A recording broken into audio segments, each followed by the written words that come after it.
तर मित्रांनो, तुरीसाठी बीज प्रक्रिया कशी करायची आजच्या व्हिडिओमध्ये तुम्हाला मी संपूर्ण माहिती सांगणार आहे। याच्यामध्ये आपण जैविक आणि रासायनिक दोन्ही प्रकारची बीज प्रक्रिया करणार आहे। या बीज प्रक्रियेचा फायदा काय, आपल्या किडीपासून संरक्षण होणार आहे, बुरशीजन्य रोगापासून पण संरक्षण होणार आहे आणि आपल्या तुरीची वाढ सुद्धा जोमदार होणार आहे। म्हणजे याच्यामध्ये खत सुद्धा आहे, कीटकनाशक आहे आणि बुरशीनाशक आहे, तिन्ही प्रकारचे याच्यामध्ये गोष्टी आहेत।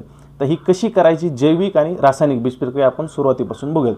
तर बघा शेतकरी बंधूंनो, तुरीमध्ये जे आहेत रोग प्रामुख्याने बऱ्याच प्रमाणामध्ये तुरीमध्ये येतात। महत्त्वाचा रोग असतो मर रोग आणि नंतर आपल्या तुरीला अचानक झाड सुकून जातं, झाड वाळायला लागतं आणि नंतर आपल्याला काही जरी केलं तरी तुरीमध्ये नियंत्रण येत नाही। मग अशा वेळेस बीज प्रक्रियेमध्येच आपण एक चांगलं जैविक बुरशीनाशक वापरणार आहे। त्यानंतर एक कीटकनाशक घ्यायला होतं आपण। ह्या कीटकनाशकामुळे काय होणार आहे की तुरीमध्ये सुरुवातीच्या अवस्थेमध्ये येणाऱ्या सर्व किडी असतील, रोग असतील, खोडकिडा असेल, सर्वावर चांगल्या प्रकारे नियंत्रण करतं पुढील 1-1.5 महिन्यापर्यंत। आणि हे सगळे मित्रांनो कमी खर्चातली कीटकनाशक आणि बीजनाशकाची प्रक्रिया। आणि तिसरं जे औषध आपण घ्यायला होतं हे मित्रांनो आहे काय, ही जैविक खत आहे। याच्यामुळे तुम्हाला खतामध्ये सुद्धा 25% बचत होईल आणि आपल्या तुरीची सुरुवातीपासून वाढ जोमदार होणार आहे। तर बघूया आता कसं नियोजन करायचं। तर नमस्कार मित्रांनो, मी ऋषी मोठे पाटील आणि आपल्या ॲग्री सरकार चॅनलला आत्ता सबस्क्राईब करून घ्या, जेणेकरून अशा महत्त्वाची माहिती तुम्हाला मिळून जातील। तर मित्रांनो बघा, तुरीसाठी सर्वात आधी आपल्याला कीटकनाशकाची बीज प्रक्रिया करायची। कीटकनाशकामध्ये आपण काय घ्यायला होतं, थायमेक्टोझॉन 30% घ्यायला होतं, FS मधलं। FS म्हणजे सीड ट्रीटमेंटसाठी याचा वापर होतो। आता हे वापरायचं प्रमाण किती, तर आपल्याला सुरुवातीला हे तुरी तुमची समजा 1 किलो तूर बियाणास आपल्याला घ्यायचे 6 ml कीटकनाशक थायमेक्टोझॉन। याच्यामुळे काय होणार आहे, याच्यामुळे मावा, तुडतुडे, पांढरी माशी ह्याचे सुरुवातीचे आजार आपल्या तुरीवर येणार नाहीत आणि खोडकिडाचा जो प्रॉब्लेम असतो तो सुद्धा तुरीवर होणार नाही। एवढा सगळा बेनिफिट आपल्याला मित्रांनो ह्या कीटकनाशकाचा आहे। त्यामुळे आपण मी तुम्हाला आधीपासून शिफारस करत आलेलो की दुसऱ्या प्रकारचं कुठलंही कीटकनाशक बीज प्रक्रियेसाठी वापरू नका। तुम्ही तुरीला कीटकनाशकामध्ये थायमेक्टोझॉनच वापरा, याचा सुंदर रिझल्ट आहे। आता बघा वापरायचं कसं तुम्हाला मी दाखवतो। काही नाही, एकदम सोपी पद्धत आहे।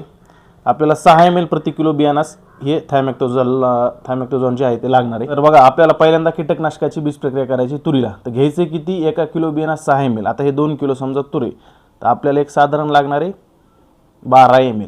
12 ml असं घ्यायचं तुम्हाला, तुरीला पूर्ण असं टाकून घ्यायचे। त्यानंतर ह्या टोपणामध्ये सुद्धा औषध राहिलं असते, ह्याला सुद्धा वाया घालू नका आणि चांगल्या प्रकारे ह्याला मिक्स करून घ्या। हाताने केलं तरी काय अडचण नाही, पुन्हा नंतर तुम्ही स्वच्छ हात धुवून घेऊ शकता। एक समान हलक्या हाताने आपल्याला चोळणी करायची ह्या कीटकनाशकाची। आणि एखाद्या दिवस काय होतं, औषध कमी पडलं, सुकायला लागलं, तर तुम्ही ह्याच्यामध्ये एक 5-10 ml पाणी मिक्स करू शकता। जेवढं औषध घेतलं का समजा 1 किलोला 6 ml, तर तुम्ही 6 ml पाणी मिक्स करू शकता। अशा प्रकारे आपल्याला बीज प्रक्रिया करायची। आता हे थायमेक्टोझॉन आपल्याला मात्र चांगलं सुकून द्यायचं। सगळी बीज प्रक्रिया आपल्याला सावलीमध्ये करायची, याचा बराचसा फायदा आपल्याला। तुम्ही थायमेक्टोझॉन लावलं तर सुरुवातीला आपली एक फवारणी वाचणार आहे, तो सुद्धा फायदा होणार आहे। आणि ज्यांना प्रॉब्लेम येतात की तुरीचे पानं कुरतडले तर सुरुवातीला आढळतं आणि मग अशा वेळेस आपण फवारण्या करतो, खर्च वाढतो, ड्रिचिंग करतात, कुणी किडा येतो, रोग येतात। मग अशा प्रकारे इतका खर्च करण्यापेक्षा आपण सुरुवातीला जर बीज प्रक्रिया केली तर हे थायमेक्टोझॉन जवळपास 250 ml 200 रुपयाला मिळतं आपल्याला आणि एकदम स्वस्त। ही सगळी बीज प्रक्रिया तुमच्या 1 एकरच्या तुरीला 100 ते 50 रुपयामध्येच होईल, तुम्ही जर हिसाब काढला तर। बघा सुरुवातीला आपल्याला रासायनिक कीटकनाशकाची आपण बीज प्रक्रिया करून घेतली, ह्याप्रमाणे तुम्ही बघू शकतात। एक समान केली, कुठेही दाणा एखादा आता पांढरा राहिला नाही। आणि आपण जैविक बुरशीनाशक लावतो म्हणून आधी रासायनिक केली। काही जण जर तुम्ही रासायनिक बुरशीनाशक लावणार असाल तर तुम्हाला आधी बुरशीनाशक करायची, नंतर कीटकनाशक करायची आणि नंतर तुमचं काय असेल त्याचं FIR पद्धत जी म्हणते शेतकरी, मला मागच्या वेळेस कमेंट केलं ते की सगळ्यात चांगली पद्धत FIR आहे। तर FIR जे असतं मित्रांनो हे फक्त रासायनिकसाठी असतं। आपण जैविक आणि रासायनिक करलो, त्यामुळे सुरुवातीला कीटकनाशक रासायनिक घ्यायचं, आता जैविकची प्रक्रिया करायची। तर अशा प्रकारे कीटकनाशक लावून झालं, ह्याला सुकून द्यायचं सावलीमध्ये अर्धा तासभर 1 तासभर सुकून दिलं तरी काही अडचण नाही। चांगल्या प्रकारे सुकून गेल्यानंतर आपल्याला घ्यायची ट्रायकोडर्माची पावडर। आता ही ट्रायकोडर्मा किती वापरायची, 1 किलो बियाणास 10 ग्रॅम जमतं, पण आपण घळघळ वापरू, 20 ग्रॅम ह्याच्यापर्यंत शिफारस आहे। कंपनी म्हणजे महाबीजचं आपल्या महामंडळाचंच वापरा, दुसरं काही वापरू नका। तर 20 ग्रॅम घेताना तुम्हाला मागच्या व्हिडिओमध्ये मी सांगितलं माप कसं काढायचं। 20 ग्रॅम जर घ्यायचं असेल तर 30 ml प्रमाणे औषधाप्रमाणे ही पावडर घ्यायची, हे साधारण असं अर्ध टोपण आणि ह्याच्यावर असं टाकून द्यायचं। आता बघा हे टाकून दिलं आपण। जैविक प्रकारचं बुरशीनाशक आहे, तुमच्या तुरीवर मर रोग कसलाच येणार नाही, ड्रिचिंग करायची गरज पडणार नाही। आपल्याला भविष्यामध्ये फवारणी सुद्धा वाचल, बुरशीनाशकाचा खर्च वाचल, सुरुवातीपासून तूर हिरवीगार राहील आणि ज्यांना तूर पिवळी पडण्याची समस्या होते, झाड वाळून जातं, असे प्रॉब्लेम ह्या बुरशीनाशकामुळे होत नाही। एकदम चांगलं बुरशीनाशक आहे मित्रांनो ट्रायकोडर्मा, महाबीजचं स्वस्तामध्ये बसतं, 1 किलोचा पुडा आहे। तर बघा अशा प्रकारे हलक्या हाताने जैविक असल्यामुळं तुम्हाला आपल्या हलक्या हाताने चोळायचे, जास्त काही करू नका. वाटलं तर ह्याच्यात थोडंसं पाणी शिंपडलं तरीसुद्धा चालतं. तर बघा आता आपण एक कीटकनाशक लावलं आहे आणि आता बुरशीनाशक लावले. आता दोन्ही प्रकारचे आपले गोष्टी झाल्यात. आता महत्त्वाचा विषय की जैविक खत आपण देणार आहे तुरीला.